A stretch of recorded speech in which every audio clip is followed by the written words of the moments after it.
And a very good evening, everyone, and welcome back to the Cadet First Class Club for another edition of This Week in Army Football. We'd like to thank everyone here with us on a Monday night as we celebrate Army's second win of the 2025 season. Black Knights on Saturday went on the road to UAB and in a dominating performance. All three phases of the game defeated the Blazers 31-13, and Army back at home this week. Sellout crowd expected on Saturday as the Black Knights take on Charlotte for the first time ever, American Conference foe. So Army coming off the 31-13 win, and let's welcome the star of our show this week in Army football. Welcome to the head coach of the Black Knights, Jeff Monken. And Jeff, I know you.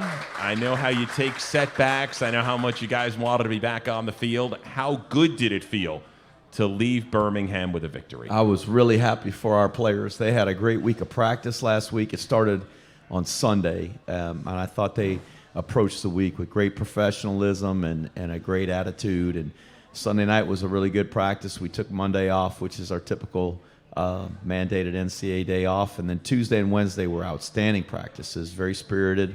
Thought our guys worked to get better at the fundamentals. It just carried over all the way to kickoff, all the way through the game. And I was really happy for them. They were rewarded for the effort and the investment that they made last week. All three phases of the game. We'll talk about what your team did offensively. 4 touchdowns on the ground, ran for nearly 250 yards on defense, holding UAB to really 6 points right up until the final drive of the game. But let's talk about special teams, and in particular the blocked field goal on the first drive for UAB when they were steadily moving down the field. Talk about that play and how you were able to get to that one and how much you felt it just changed the momentum early on. Number one, that's a defensive snap. That's our defense that's on the field. We just put our base defense in there. John Luce, our outside linebackers coach, handles the block team there for our field goal block with the defense. And it was just great effort. We had guys rushing up the middle. We didn't. It wasn't an attempt to really bring guys off the edge because of the length of the field goal and the situation. We rushed some guys in the middle, and Jack Bowson was a big, long guy, got his hand up and got it in the way, and it was a big play. And when the field goal team is on the field, whether it's ours or theirs, points are at stake. And so anytime you keep points off the board, I think it's a big play. And that's huge for the defense, particularly on the opening drive, for them to take the ball down there and get it in position, and then to get no points and turn right back around and give it to our offense who took it down the field. That was a big swing for us. Another special teams play late in the first half. You're taking timeouts on defense. You get the ball back. You put Dawson Jones in a position for a 44-yard field goal, which probably would have been good from about 54, and how big that was heading into the locker room with that field goal. That was a big score. So the offense did a really good job. Just as that last drive was finishing out, UAB had hit a long pass and set themselves up in the low red zone. We used some timeouts there, and really by design to try to give ourselves some time if, in fact, they scored, to be able to mount a drive. And fortunately, on one of those plays, they did throw a pass, which was incomplete, and it stopped the clock. And it allowed us to be able to hold on to a timeout. Now, I wish we could have held them out of the end zone, but as it was, they scored, they tied the game up, and we still had over a minute to take the ball down the field. And it was 8 plays, which is a lot of plays in just a little over a minute. But our guys really managed the clock well. Coach Worley did a good job calling plays. We used one timeout, which, as I said, I was glad we had.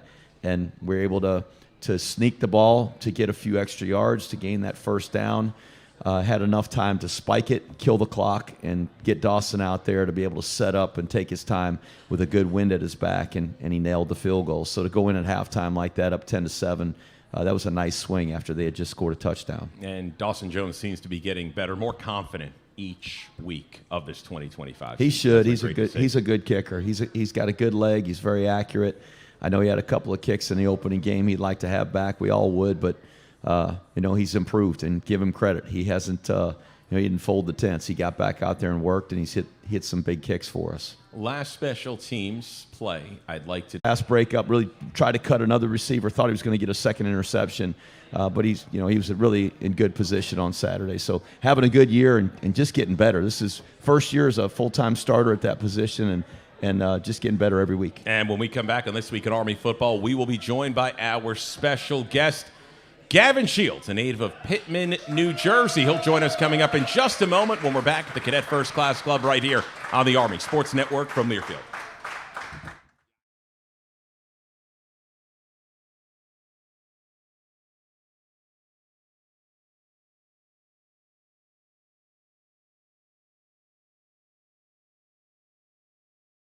That they take very, very seriously. 3rd and short. Pitch it to Hayden Reed, who stretches for a first down. And how by the book they play it in terms of the analytics. They've gone for it 23 times on 4th down already this year. Hayden Reed will not make them go for it on 4th down. Nice pickup to move the chains, and West Point in plus territory. And a really nice job by Hayden Reed. He's had 2 carries now on this drive. That one goes for the first down, right up the middle. Good vision and patience. Field with Coleman.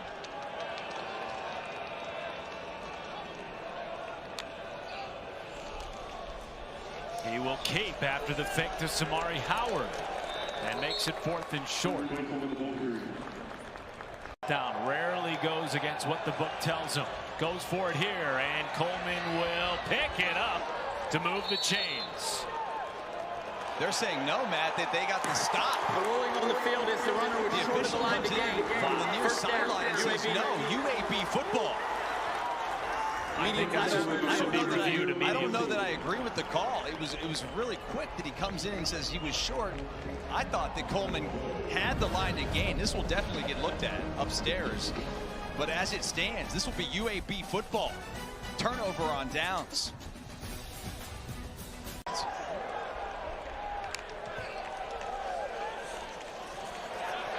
They do pitch it to Short, who has blockers, and there's a first down. Good call, Dustin. Had the football now for over 10 minutes on this drive. One of the longest drives in program history. 18th play upcoming. It's Reed, and he is in for a touchdown. West Point on the board first in Birmingham. Makes it 7-zip. Low in the first halves of games thus far this season. Pressure comes. Kitna didn't see it. Hit as he threw, and it's almost intercepted again by Casey Larkin.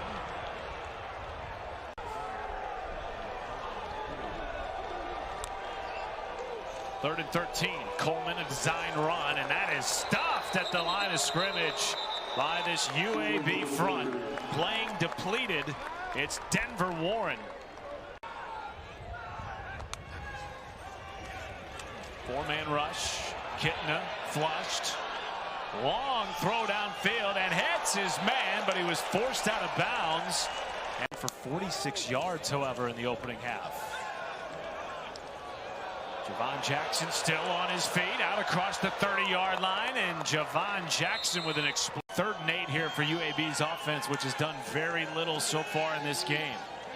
Kitna takes a shot, has an open man, and is caught inside the 20. Pressure from West Point. Kitna feels it, complete underneath to Ferguson. Fake it to Jackson, throw to the end zone is caught by Xavier Daisy. First touchdown of the season for the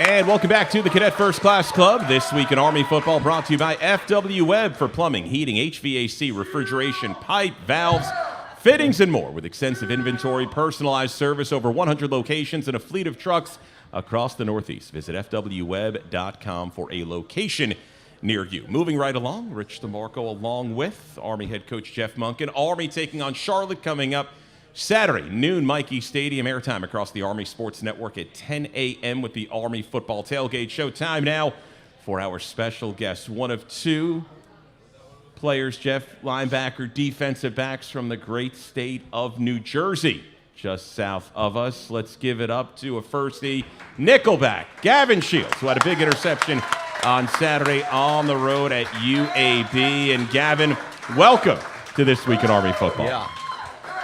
Welcome to the show. How you doing? Okay, so let's talk about the win against UAB. We've been talking for a couple of weeks how excited this team was to get back out on the field. What was it like to go out there and not only win the game, but have the kind of performance that I think you as a defense especially were used to and expect to have? We were just really excited as a whole. Like Coach Monken was talking about earlier, we had a great week of practice. Coach Monken brought up early in the week that we're going to treat every practice like a Tuesday practice. And we took that into the game, that mindset that we're just going to go out there and just act like, we're practicing, having fun with each other, which is what we do when we practice. We pride ourselves on, being physically and mentally tough with each other. And when we do that on a Tuesday, it's one of our hardest practices of the week. And he just challenged us to do that every single day and have that mindset. And I feel like that made us the most excited to get into that game because it was almost like we're out there just playing against each other. Jeff, had you seen what kind of improvement from North Texas to East Carolina to UAB? I think it's been incremental over the course of the year. We've just gotten better. We've got a lot of new starters. Quietly, we lost 13 starters out of the 22 from a year ago. So that's a lot of guys to replace. It's a lot of guys in new positions, playing more plays than they've ever played. And there's been some growing pains. But, our point last week was to really start fresh and take an attitude that we were going to treat last week like it was the start of a new season. Our guys just really embraced that. As I said, they had a great week of practice. I think we got better. We worked very hard at the fundamentals as if we were in preseason camp. And the mentality, the temperament of our team, I think from the trip to Birmingham is comparing it to a week ago, to the attitude on Friday night, the approach in the locker room, the way we warmed up, just everything. There was a confidence, there was a spirit and energy, and that helped us play better. And I think we were perfectly capable of tackling much better the week before. We just didn't. We were much better. We were perfectly capable of sustaining blocks better the week before. We just didn't. And what we did better on Saturday at Birmingham or in Birmingham was to block and destroy blocks and to tackle and to take care of the ball and just all of the things that go into the game fundamentally. We just did them so much better, and that's what made the difference in the football game. Gavin, take us through the interception. Seemed like you guys could have had 4, even 5 picks during that game. You finally got one, brought it down in the red zone to the 12-yard line. Yeah, so it was a play we seen earlier in the game, and we challenged ourselves in the outside linebackers room in the back 7 to make adjustments throughout the game. And it was actually kind of funny because I was out there right before the play happened, and Casey Larkin, yells my name, and he's just like, "Be ready, it's coming right now." As soon as I heard that, I knew exactly what he was talking about, and I was in the right place at the right time where I was supposed to be because we had one earlier, and I made an MA and missed it. So, we just make those adjustments, and we work together to be able to, accomplish that, interception that I had. And so I give it to Casey because he's the one who told me it was coming. He just had a feeling. He told me when we got off, and, it was a great feeling. Casey literally had 2 in his hands. He did. Yeah, he did. He did. And we were all on the jugs machines yesterday. Well, and you know what? Here's the difference. A guy on offense, he's expecting the ball, and he runs a route. He goes out into the flat or deep over the middle, or runs a curl, and he's looking for the ball. The ball comes his way, and he's zeroing in on the ball. What the defender has to do is he has to break on the route. First of all, he's breaking at the receiver because number one, he's got to get himself in position to make the tackle. And then when he sees or recognizes that the ball is in position where maybe he can get it, he's got to transition from a tackler or a guy that is tracking or pursuing a tackle to a guy that's catching a ball. And it's not easy to do. And sometimes I think that's why interceptions end up on the ground, or potential interceptions end up on the ground. But guys they get themselves in position, and it's a great skill when you can step in front of a receiver or see a ball coming and know that you have the opportunity to get it and position your body between the receiver and the ball and be able to snag it. And that's what happened with Gavin's. He was in a really good position and he knew it was coming and had the confidence to just step in there and take it. Gavin, you're hail from New Jersey. Take me through, as we like to talk about, the process of coming on board here to West Point and being recruited to play football and become a cadet. Yeah, so we really pride ourselves on being from New Jersey. We got a couple guys from New Jersey, and we get a lot of great state. Rich is from New Jersey, I'm from New Jersey. You guys, exactly. You guys can hang out together. We get a little bit of hate. I'm not gonna lie. Calling us dirty Jersey and stuff like that. Wear your size small T-shirts and go to the shore and right. Yeah, we get a lot of hate even from Coach, but we embrace it. We have a lot of great players that played here from New Jersey. Jimmy Charlo, Jimmy Charlo, and as we said, just got signed to the active roster for the Buffalo Proud of him Bills. for that. That's awesome. That's incredible. Yeah, it was awesome. I think I knew something. I'm Facebook friends with Jimmy's dad, and his profile photo changed the Buffalo Bills logo on Nice. late Saturday. So I kind of figured something was Yeah. Yeah, that was pretty cool. But yeah, anyways, we kind of have our little group. We kind of embrace each other because we get a lot of the hate, but from the Texas guys and Florida guys. But we kind of embrace that. But yeah, that's where I'm from. And then in high school, I was COVID when I was going into my senior year, so it was a pretty crazy experience. I was committed to another school before this, and then it was actually a former coach, and then Coach Monken came onto the call and was like, "We're really interested in you. We'd love for you to, come on a virtual visit on Zoom." And I agreed, and I was already committed, and they still were looking at me, and I looked into West Point more, and I actually decommitted and recommitted to Army my May of my senior year, and it was pretty cool, and I was really excited and went to the prep school. That's where I met a lot of these seniors that I'm playing with right now. It's really awesome to be out there and kind of see that growth throughout time here, from the prep school to senior year, just growing with each other, just growing our relationships, everything, you go through at this school.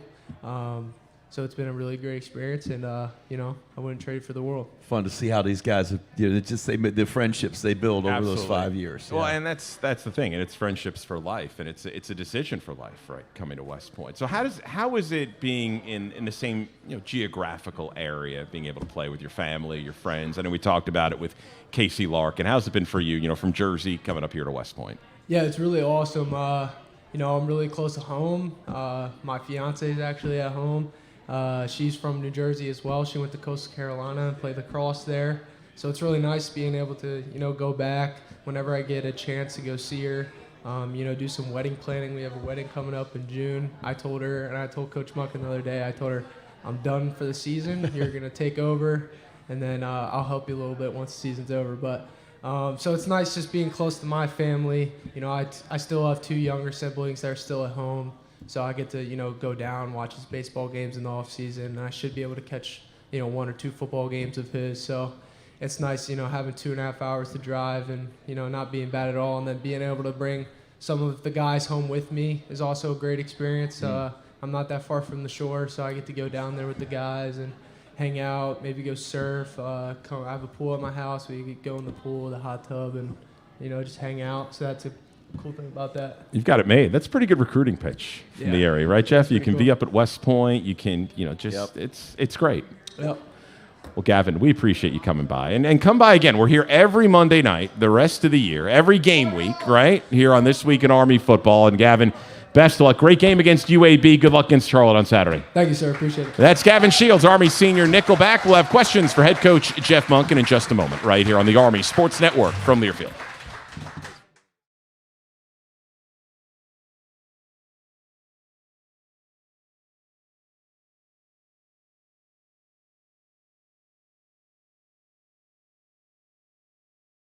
This is where Army has been so good this season in the red zone with goal to go. It's Hellam stretching for a touchdown.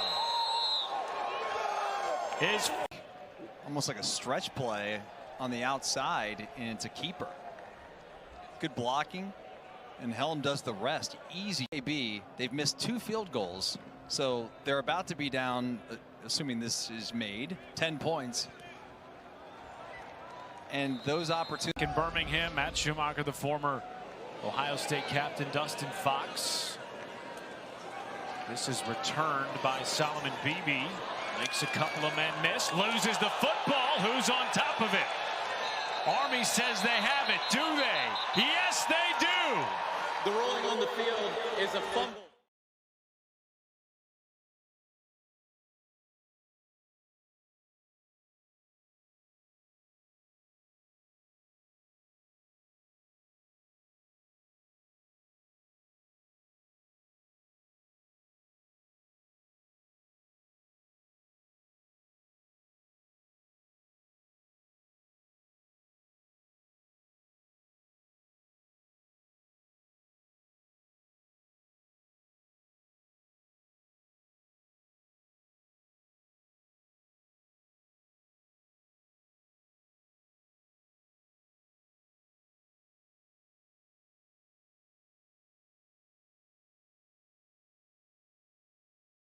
Dina in the backfield. It'll be Helms taking it in for his 2nd touchdown of the day.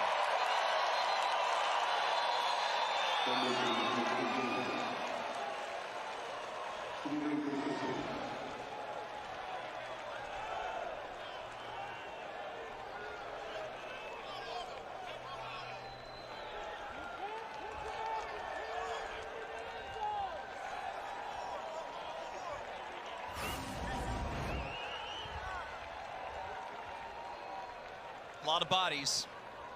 Somewhere in that scrum is Helms. Radina is actually pushing there like the West Point tush push. Dawson Jones does just that. What a swing. Looks with 3 catches for 64 yards. Check it down to Solomon Beebe. Makes a couple of men miss. Beebe out across. 2nd year on campus. 5 wide receivers. Kitna is taken down. There was a receiver in the area. It was Brandon Hawkins. Dylan Stowers with the pressure. They tried the way West Point's offense has been moving it. 4th and 4. 3-man rush. Kitna over the middle. It's caught for a 1st down. Kitna underneath and almost intercepted again by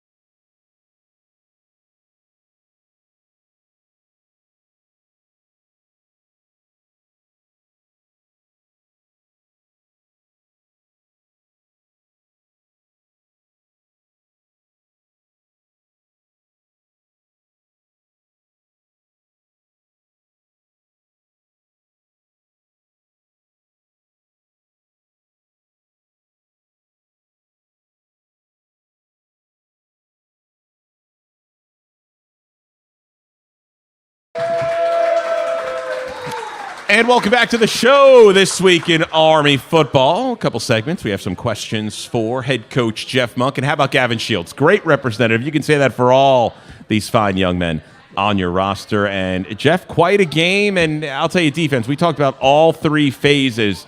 That defense did a great job against UAB. They did, and I was really proud of their effort.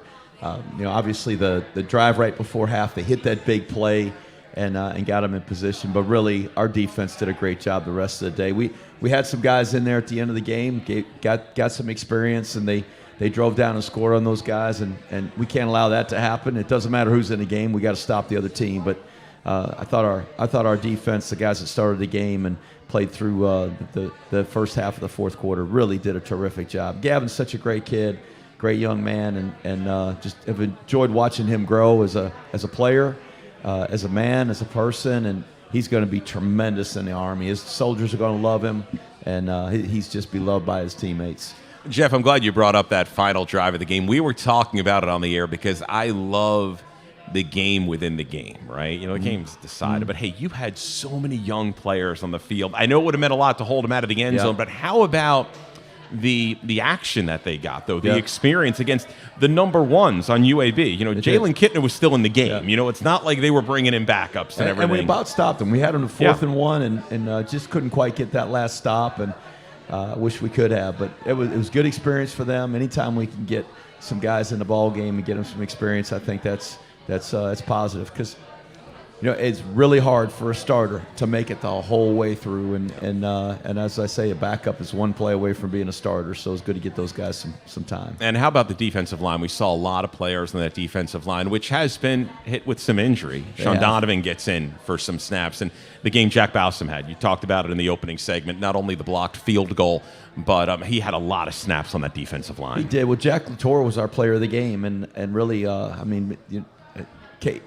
Casey could have been, Gavin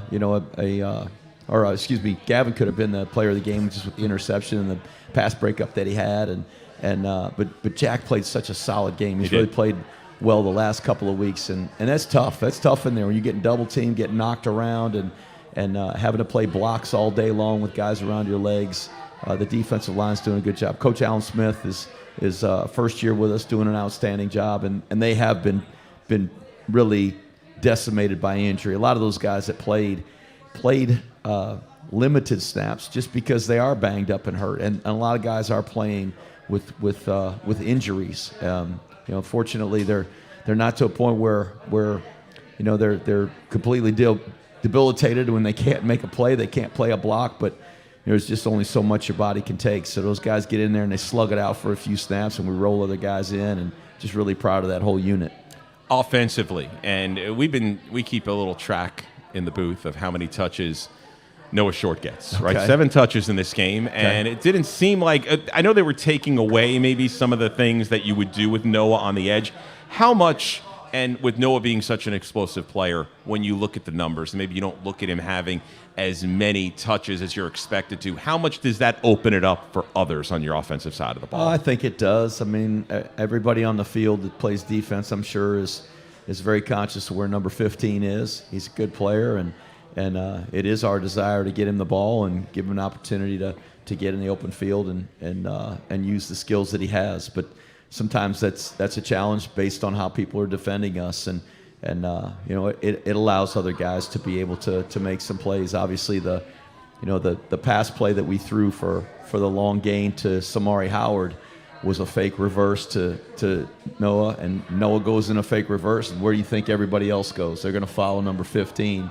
Gave us an opportunity to open it up for a big pass play. So, he's going to continue to make plays, and we'll get him the ball, and I'm glad you got a tally up there. I didn't realize you guys were keeping chalk marks on. Oh, we always say, because you need to get him touches, right? We always hear that, right? You need to get him touches. How many touches does he have in the game? That's an important thing we kind of track during the game.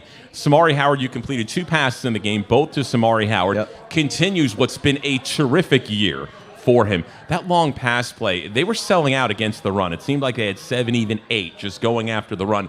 That really seemed to help out the running game for the balance of the game after that play. Well, 2 guys jumped the post route. It was a fake reverse, and we had 3 receivers over there. Noah went on the fake reverse path, and we ran a switch route, and both guys jumped the post, and that opened it up for Samari. Samari's such a good football player, one of our best, and he quietly continues to make plays without the ball. And obviously Noah is getting a lot more touches at the other slot back position, but that guy's a very capable runner and blocker and pass receiver, and I'm excited about him, and just to watch him go throughout this year, I'm sure he's going to get more opportunities. A couple more questions about this UAB game, because we got to get to them. Offensive line, I thought it played well. You had one injury during the game. Braden Bartosh came in for a little bit. How did you feel the offensive line looked in a game where you ran for nearly 250 yards? I thought they played really well. We had a couple breakdowns. We had a big penalty, a chop block penalty,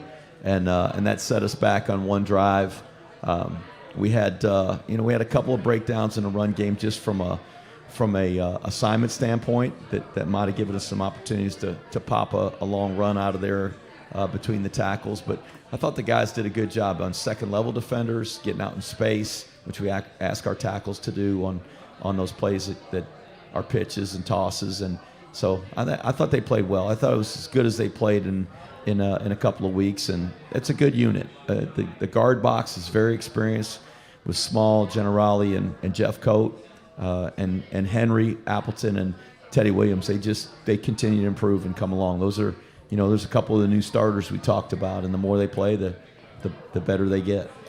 And then at the end of the game, how great was it to have Zach Mundell come in and take those final couple snaps? That I'll tell you, for someone who didn't play at all last year, and we know what, well, probably don't know, just a little sliver of what they've gone through. Yeah. To see him out on the field taking those snaps, that was just an awesome way to feel good at the end of that game. He's worked so hard to get healthy, and he's finally starting to look like himself. When he was a freshman, before he got injured, just very dynamic, really quick, fast, and he had that knee injury which set him back. Got the knee injury again, sets him back, and just the resilience and toughness and grit he's shown to be able to even just go out there in the last couple of snaps and be out there on the field. I was really happy for him, and he's a good player, and he just got a couple of guys ahead of him that's got a little more experience, and so they're getting the snaps and he's not, but he'll be ready if his number's called. Native of Arlington, Texas. Remember you took him on one of those Army Air Force trips down there for the game down there to play in his hometown. That's right, we sure did. That was a lot of fun. Yep. So, hey, coming up next, we're going to talk about Charlotte. This is a team that maybe they found a quarterback after losing their starting quarterback for the season with an injury. Took on USF this past Friday night. We'll get to that and more about Army football coming up in just a moment right here from the Cadet First Class Club on This Week in Army Football from the Army Sports Network from Learfield.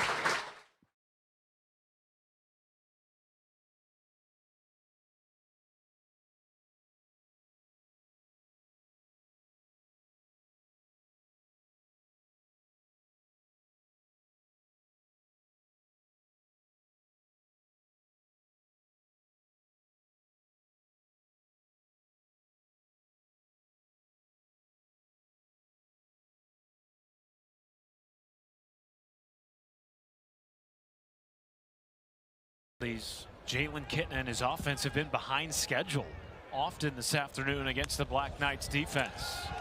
Pressure. Kitna evades. Is intercepted. Picked off by Gavin Shields. Returning inside the 15 and the second turnover for the Black Knights. The turnover battle since 2016. It's Helms pushing the pile. Spot is short of the goal line, but it's a first down. Jake Rendina in the backfield. It'll be Helms taking it in for his second touchdown of the day.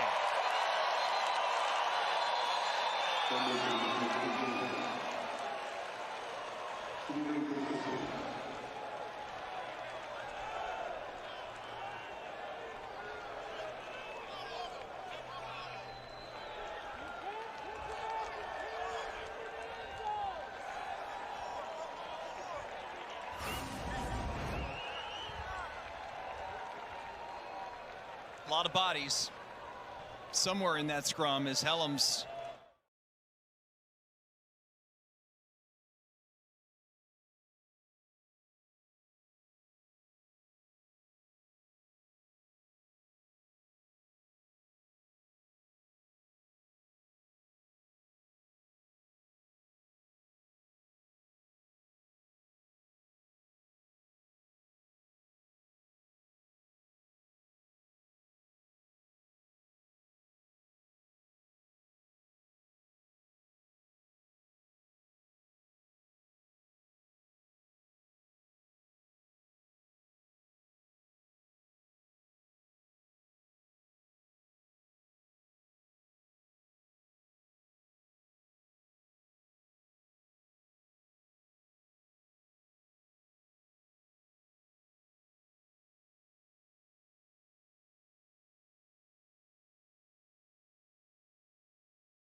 And welcome back to the show. Would like to thank everyone here at the Cadet First Class Club tonight here at West Point. We'll be here next Monday, even on the holiday.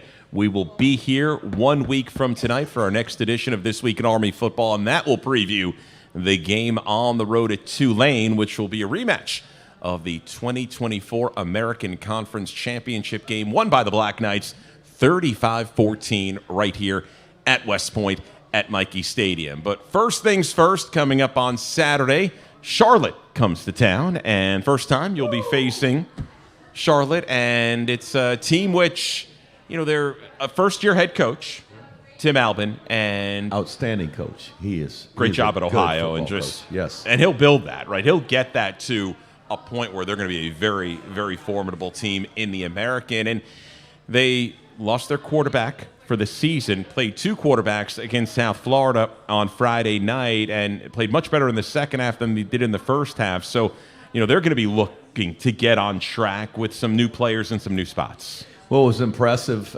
watching that game is South Florida got a big lead, but Charlotte just kept coming. They didn't give up.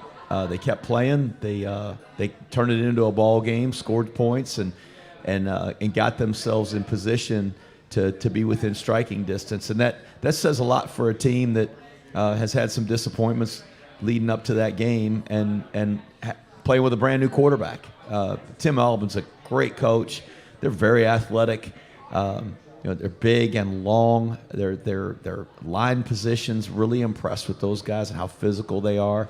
But that's kind of what I expect out of Tim's teams. That's the way they played at Ohio U, and I know he's building that same culture. So, you know, as teams go through the season, they tend to get better. I hope we're getting better. I'm sure they will too.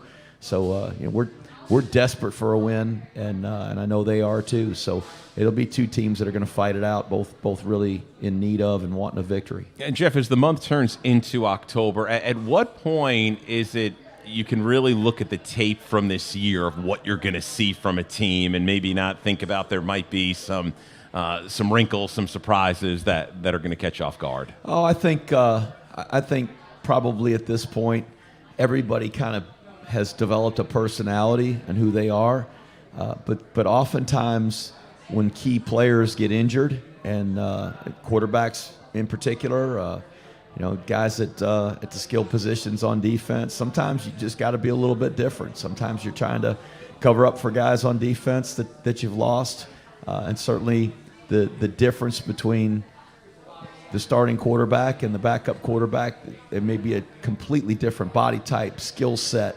and in this world of the transfer portal and who teams end up with, it's not always, hey, we've recruited this guy for the system. It may be, especially with a new coach, there may be guys on the roster that are just different from the guys that were starters, and they need to change a little bit. So it'll be interesting. It'll be interesting to see how they transition from the South Florida game and the things that they did with the two different quarterbacks they used to our game. So we got to prepare for what they've done and hope that our preparation and just our guys being able to play the defenses that we call and apply those to whatever we see will be good enough. Zach Wilkie, he was the quarterback that in the second half against USF did some things for Charlotte, a former quarterback at Southern Miss, played at a junior college in the stopover before heading to Charlotte. What have you seen out of him, and at least your initial views from that game Friday night against USF? He was really impressive and just super competitive. He took the team up and down the field. That's the thing that I think I noticed about him when he jumped in there, that the team started to make some plays and really responded to his leadership. And so the starting quarterback in the ball game is a Duke transfer. He's a Southern Miss transfer. These guys have played in big games before against good players and good opponents, and so they obviously handled the opportunity that they had against South Florida, who's a really good team, top 25 team, one of the best teams in our league, and they hung tough in there with them. And you look at the rankings, right? You have South Florida and Memphis in the 22 and 23 in the top 25 poll. When you look at the American, you have USF, which has the win over Boise, a win over Florida. Florida just beat Texas. The only loss against Miami. Miami might be the best team in the country, right? They're good. And they're down in the lower part of the top 25. Yep. USF might be a team that's among the nation's best. You don't know, just that one loss against Miami. Health-wise, how is your team doing? And It was obviously great to see a victory. Looked like for the most part you got through that game pretty healthy. Well, I think we did. And we had some guys going into the game that weren't 100%. And that's always a concern when they go into the game, that those injuries that they have can become maybe a little bit worse. But they're healthy enough and beyond their injuries enough that they can play, though maybe it's not full speed or it's not the full number of reps that they might have gotten. But that's just football, and that's this part of the season. The UAB's probably got guys like that. Charlotte's going to have guys this weekend that are nursing injuries that just got to get in there and play, and our guys do too. And it's a tough game. It's a physical game, and so hopefully our players will work hard at their recovery, and our training staff, they do such a great job. We'll get those guys a little bit healthier going into this week. Army and Charlotte coming up on Saturday at Mikey Stadium. Sold-out crowd expected, and we'll have more on This Week in Army Football coming up in just a moment right here on the Army Sports Network from Learfield.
And welcome back to the show. Army and Charlotte coming up on Saturday. Jeff, we're running highlights of this Army football season here in the Firsty Club. And during the last break, how about Cole Seawright? And, we talk about players getting more time, seeing more action.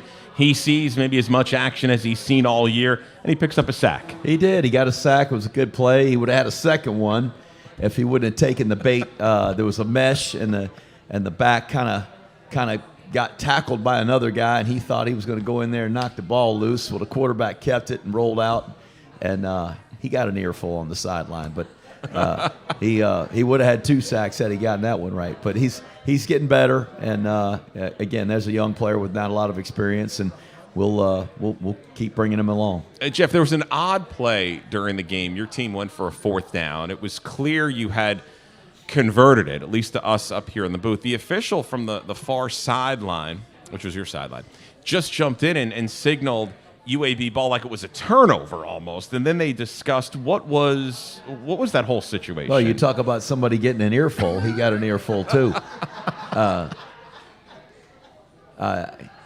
It was so odd you would come out. I don't know. I've never seen. I thought we turned the ball over. That's what I mean. It looked like a fumble. Yes. How you would rule a fumble, it looked like. Well, Dwayne came to the side. I'm like, you got to keep 2 hands on the ball. He goes, Coach, I had the ball. I handed it to the official.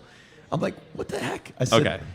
I saw it was clearly a 1st down. They marked it, and then he was shot out of a cannon from that I don't know why they sideline. needed to measure it. It was clearly over, but the official told me that, Coach, we've already signaled that it was the other team's ball, so just for the optics, so that we can show that it clearly was a 1st down, we're going to measure it. And so I just kept chewing their ear off for a while, but that was probably for my own entertainment, I guess. So, and one more, and you had there's an onside kick attempt, your hands team, and how much time goes into the hands team? I know that's the Sean Saturnio. You spent a lot of your career on special teams. It's so, I wouldn't call it, it's so nervous when you see that hands team out there, but those are the best players to pick up that high hop, right? What goes into choosing players for the hands team and really practicing that? Because I'm assuming for a Justin Weaver or whoever it might be, it's a bit different than intercepting a pass or recovering a fumble. It is. We actually have a hands team tryout during preseason camp where we take every player on the team, we line them up with kickers, and we kick onside kicks, and we film it all, and we try to come up with the guys that do the very best job. And then we select those guys, and then we have another day where we do it again to really figure out who's the best at smothering the ball and not panicking and going to their knees and jumping on the ground, but will actually receive and cover the ball like they're supposed to. And there is a technique and fundamental to it. But then we select those guys, and then we practice that throughout the year. There's just times where we say, hey, we're just going to have a hands team practice, and we'll take 5 minutes, and all the guys that are on the hands team will kick balls at them, so they got to recover them. And then every Thursday or Friday, depending on when our fast practice is before we play, we take a 5-minute hands team period where we get our guys aligned correctly, and then we'll kick some balls where they got to recover it. And we've got a couple of different plays or schemes that we use on the hands team. So there's a lot more to it than probably people realize. Just lining guys up there and hope that they can recover it. It's going to be the first time in 3 weeks you're at home. Sellout crowd. This game's been sold out for a few weeks. Fantastic. How excited are you for Saturday and Charlotte coming to town? Glad to be back at home, and we got to win at home. This will be our third time at home this year, and we've dropped the two previous ones in overtime, disappointingly. And this is a place where we've had so much success. Since the 2016 season, Eric Shapensky gives us all those stats, and we're a top 25 team in terms of home victories in that span. So we've been very successful, won a lot of games at home. It has been, as they say, the friendly confines and a home field advantage. So I hope we can make it a home field advantage this weekend.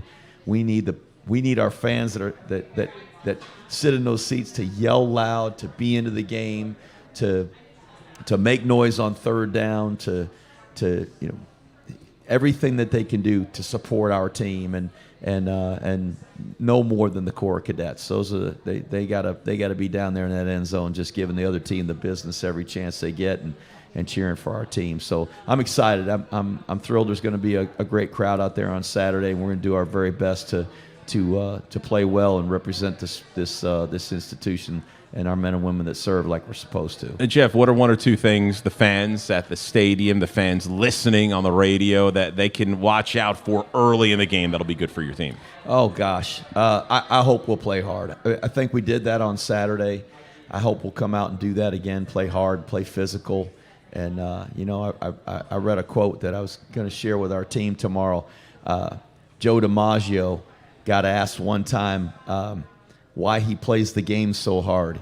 He said, well, there might be somebody out there that's never seen me play. So, he played with a lot of Wayne pride. Gretzky line as well. Played it really hard, and so, I hope our guys will play that way too. Well, Jeff, we appreciate the time. First, congratulations on the victory over UAB. Great to get back on the winning track. Best of luck coming up on Saturday against Charlotte. Thank you, Rich. Army and Charlotte, a noon kick time, airtime across the Army Sports Network at 10 a.m. with the Army Football Tailgate Show. Also announced today, Army's game at Tulane next Saturday, the 18th. That game will be a noon Eastern time kick as well, and will be televised by ESPNU. So just the next two Army football games, home against Charlotte on Saturday, at Tulane next Saturday. Both will be noon kickoffs. This broadcast, an exclusive presentation of Army West Point Sports Properties, a property of Learfield, under the broadcasting rights granted by the United States Military Academy at West Point. This broadcast is copyrighted. Any rebroadcast, reuse of this presentation is prohibited without the express written consent of the Academy and Army West Point Sports Properties. The general manager of Army West Point Sports Properties is Steve Tucker. We have Zach Hoover, Brett Rory keeping us on the video side, Skylar, Jimmy, and Tony keeping us on the air across the Army Sports Network. We'd like to thank our special guest, Gavin Shields, for Army head coach Jeff Monken. Rich DeMarco saying so long. It's Army and Charlotte coming up on Saturday, noon kick time, 10 a.m. airtime across the Army Sports Network. Thanks for listening, watching. Have a great rest of your night, everyone. So Jeff Monken and the Army Black Knights will return to West Point, New York with a 2-3 record and a date looming with Charlotte winning their first road game at UAB since joining the league in 2023. Just an impressive overall performance, Matt, by the Army Black Knights. Offense, defense, special teams. Got the job done. Multiple quarterbacks.